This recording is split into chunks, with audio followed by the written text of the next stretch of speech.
আপনি সব গাছের নাম জানেন? না, এটার নাম জানেন? এই যেটা এত সুন্দর নীল, বলেন তো এটার নাম কি? এটা হচ্ছে নীল অপরাজিতা। অপরিচিতা। নীল অপরাজিতা। আপনি কতদিন যাবত কাজ করেন এখানে বললেন? নীল অপরিচিতা। অপরাজিতা। অপরিচিতা। আপনি কতদিন যাবত এখানে কাজ করেন? সাংবাদিক। কতদিন যাবত কাজ করেন? আমি 9 মাস। 9 মাস যাবত না? আচ্ছা বলেন তো, বাগানে কাজ করে আপনার কি কি জানা হয়েছে, বোঝা হয়েছে, বা কি কি ভালো লাগা আছে? অনেক কিছু পদ্ধতি শিখছি।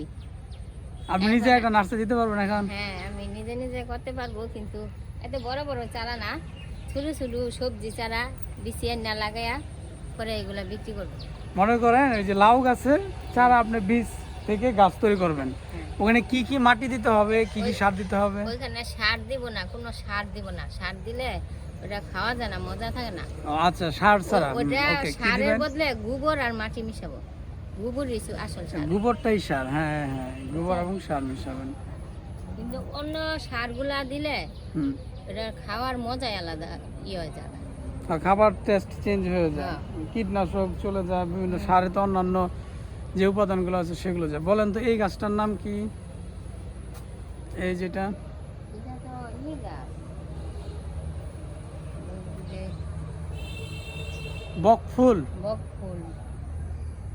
হ্যাঁ, বক ফুল। আবার এই যে এগুলা কাজে দেয়। এটা কি করে এই যে বিচিটা? এটা হচ্ছে মল্লিগুলো। এটা মানুষের মল্লি আছে না, হুম, মল্লি খায়, মল্লিগুলা। আপনার বাসা তাহলে এখানে পাশেই না? হ্যাঁ, যাক, আমরা কথা বলছিলাম চাচির সাথে। চাচি এই বাগানটা দেখাশোনা করেন, তবে এটা ওনার নিজস্ব বাগান না, উনি দেখভাল করেন, এবং উনি নিজেও কিন্তু এখন আপনি কি সাংবাদিক? এবং উনি নিজেও এরকম একটা নার্সারি দিতে পারবেন, কারণ এখানে থেকে সব কিছু দেখেছেন, বুঝেছেন, শিখেছেন।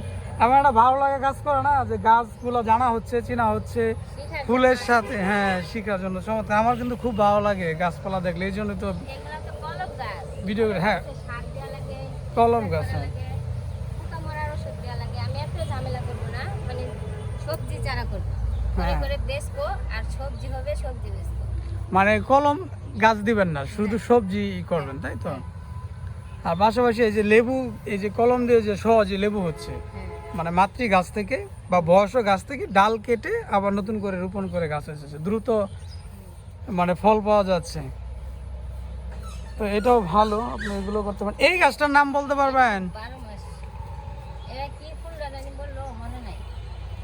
এটাকে মুরগ জবা নাকি বলে, আমিও ভুলে গেছি এই মুহূর্তে। সম্ভবত মুরগ জবা বা মুরগ, এইরকমই একটা কিছু নাম হবে এই মুহূর্তে। জবা না, চাপা ফুল। চাপা। হ্যাঁ, এরকম নাম শুনছি। আর জায়গা আমি এটা এই মুহূর্তে কনফার্ম না। তো সুন্দর, বাগানটা যথেষ্ট বড়, সুন্দর একটি বাগান। এগুলা নারকেল গাছ, আপনার চারি শুনতে হবে। তারপরে পরে ফল ধরবে। একটা লাল ধরবে, একটা সবুজ। এর নাম জানেন? এটা চায়না, নারকেল চায়না না থাইল্যান্ড? থাইল্যান্ড। হ্যাঁ, একটা চায়না, একটা থাইল্যান্ড। এগুলো বেশি বড় হয় না, অল্প সময়ে ফল ধরে। তবে আমি এখনো বাস্তবে দেখিনি, যেখানে গিয়েছি সবাই বলেছে যে 3 বছরের মধ্যেই ফল ধরবে, কিন্তু এখন আমি ধরতে দেখি নাই, শুধু শুনেছি। আপনি দেখেছেন কি ফল ধরতে এখনো? হ্যাঁ, আপনার বাসায় আছে বা কোথাও দেখেছেন ফল ধরছে? বাসায় নাই, অন্যখানে দেখছি। দেখছেন?